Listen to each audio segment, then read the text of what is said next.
And now, an exclusive first look at the upcoming project from Black Channel Films.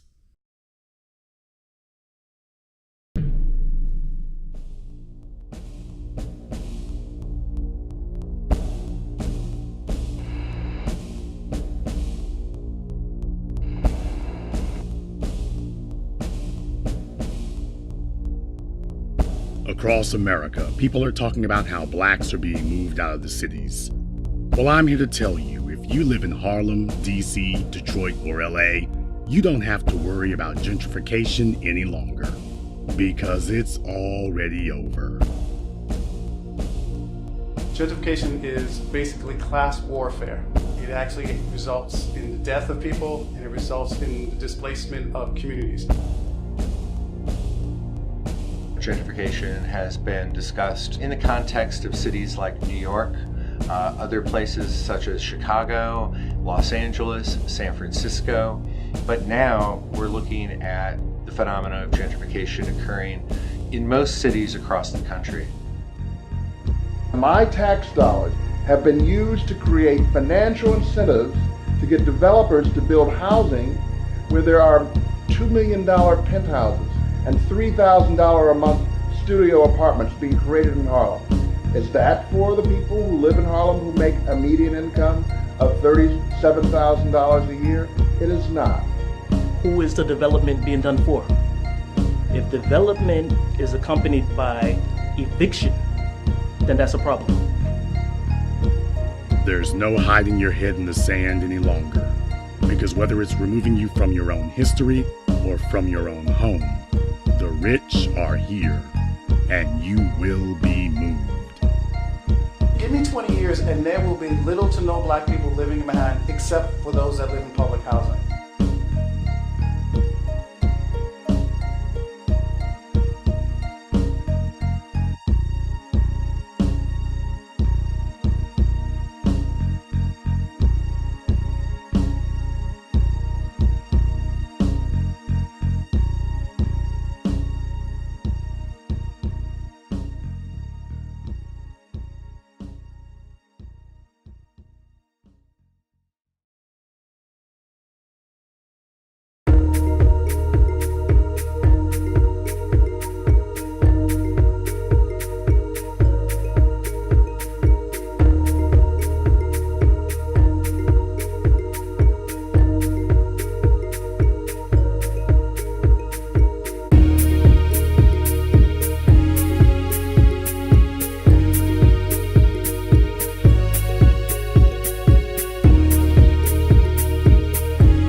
Claud Anderson, EDD, is in the building, and I would like to introduce him to the stage.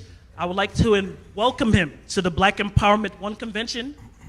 May Dr. Claud Anderson please come to the stage.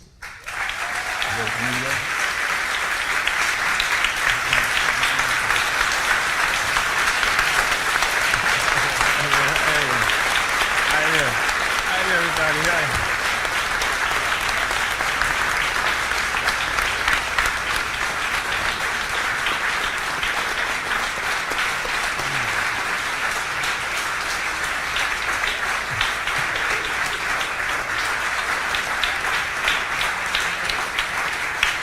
Okay, thank you.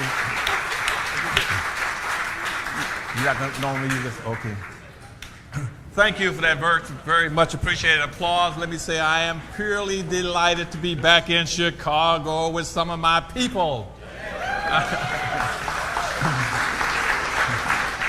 I have to you don't need that? Okay. I have to confess up front that I just, for whatever reason, my greatest weakness, I just love black folk. I don't know why I don't. And all these years going all around the world, people say, I can't stand this black person. I said, black people have never done anything bad to me. And I've been traveling with governors and presidents for all these years and almost every country on earth speaking to represent black folk.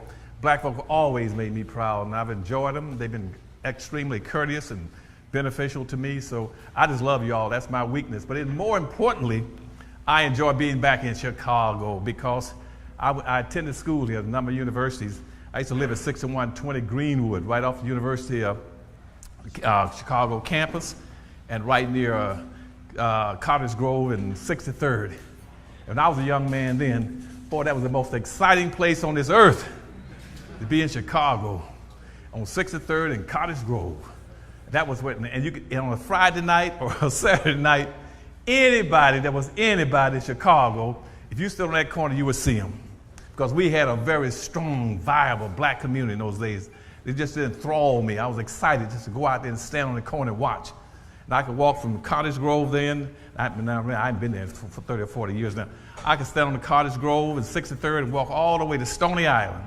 I could see Red Fox, B.B. King, Lonesome Sundown, Jimmy Reed, Mahaley's, Ramsey Lewis, Ahmad Jamal, all these kind of people, because we had communities then. And but now all that's gone from what I hear. But anyway, so I'm back with you all, and I'm back in Chicago, and I'm glad to be with you. Now, Jason Black asked me to come here on his invitation and says that, I said, what do you want me to do? He said, I want you to talk about the state of black America, point one, and two, tell us what we should be doing to correct some of the problems. First, tell us where we are. And I said, I'm going to do that. But first, let me tell you up front that whatever you've seen on TV every day, don't pay any attention to it as far as what blacks are. You'll watch it, okay?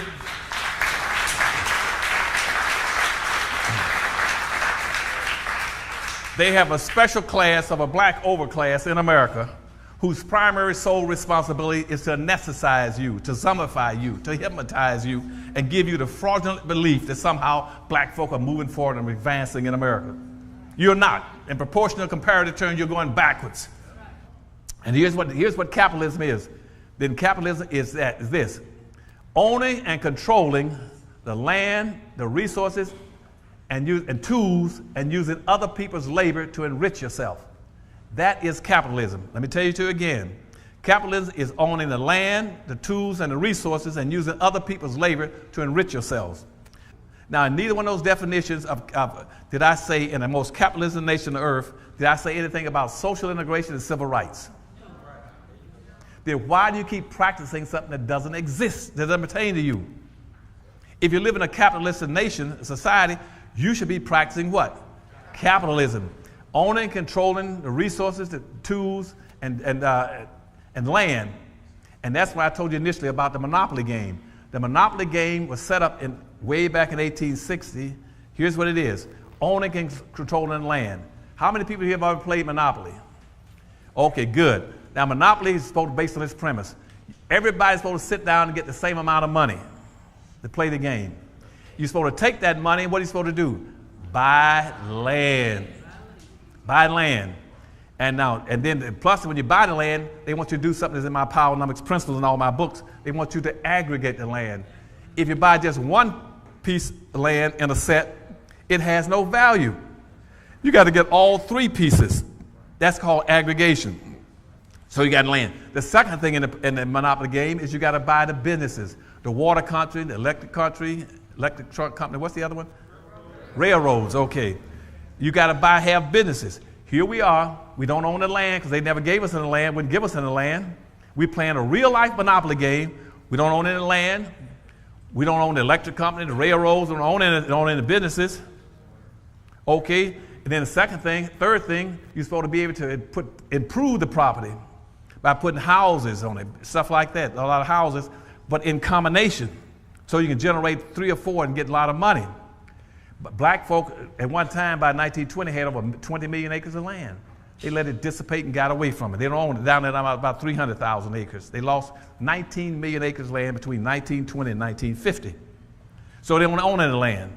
They didn't own that land also, so put hotels. Where are the hotels? We finally got one black hotel in New York now. I mean in Washington, D.C. We don't own any hotels, so we play a monopoly game with no hotels either. Now, how can we play a game, on this rule of owning and controlling land, resources, and tools, and generate wealth? We're playing a real-life monopoly game by throwing the dice and hoping that the dice will land on the right property. On what's the right property? Income tax reform, free parking. Going around the board, just rolling the dice with no money, no land, no buildings, nothing. And sooner or later, we're going to throw the dice and the land throw us on the wrong property, and what happens? We go past go, don't collect $200 and take your butt straight to jail. That's why you got all these blacks sitting up in jail. You're playing a game that your deck is stacked against you because you're not playing to play the rules. Because again, what you're doing is that you're eradicating your own history of your treatment, how you've been mistreated when you say, I'm just like a Mexican, I'm just like a Hispanic, we all together. And right now what they want to do is they put those groups in protected class, and Obama just proposed to put transsexuals into a protected class. Even though we couldn't, even back in the 1860s, they took black folk out of the Freedmen Bureau.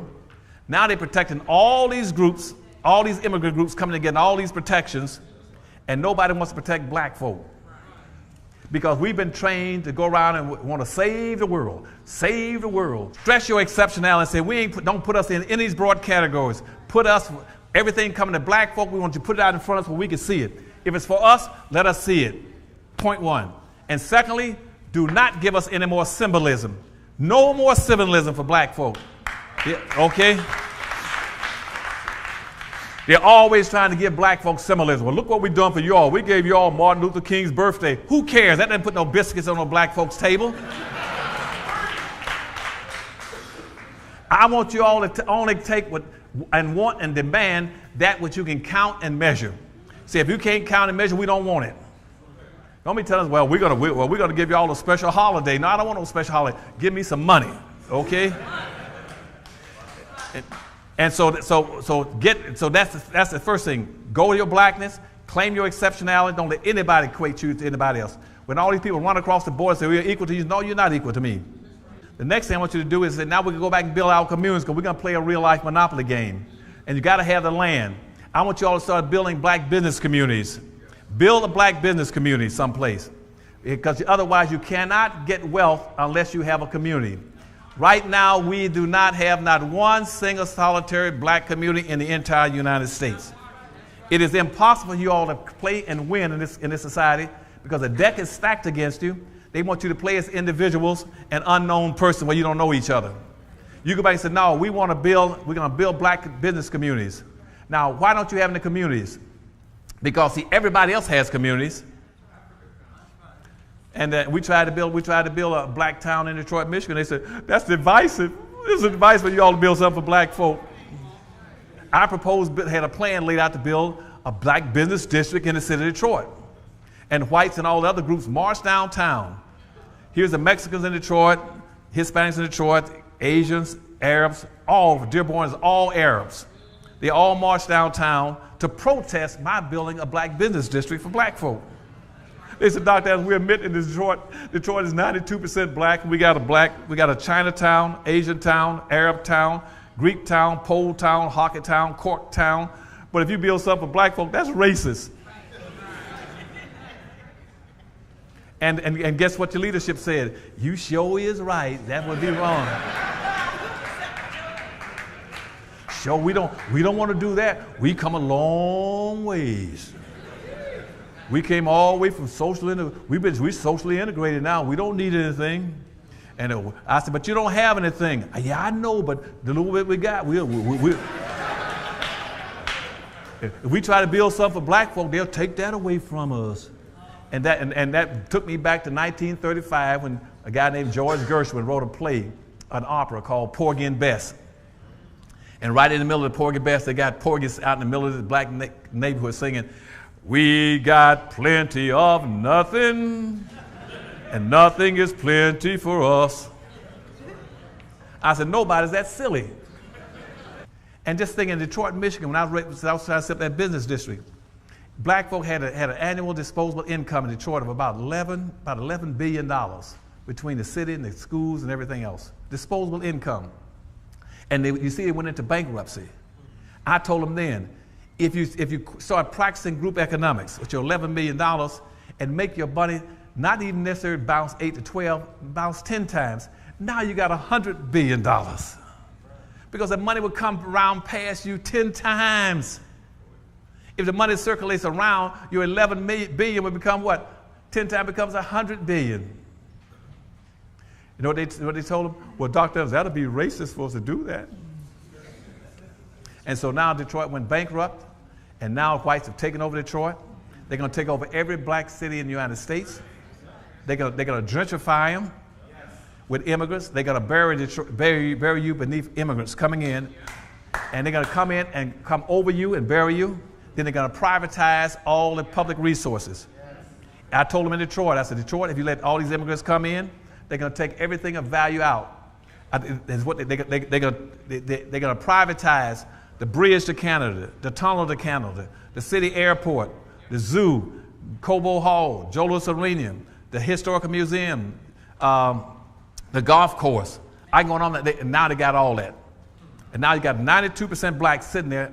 Not only own anything personally, they don't even own anything publicly anymore. They'll lose it. In Washington, D.C., when I went to Washington, D.C. with President Carter, I ran Jimmy Carter's campaign in Florida, for instance. I got to Washington, D.C. as an example, and we had a 78% black city. They used to call it Chocolate City. Now it's down to like about 41 or 42%. You're going to get wasted. You are this nation's official underclass now. And underclass means those individuals, by the pure nature of their social economic conditions, you're predestined to live as beggars and criminals for the rest of your existence if you don't break out now. You can hang it up. You can quit. Don't worry about your kids anymore. They're through.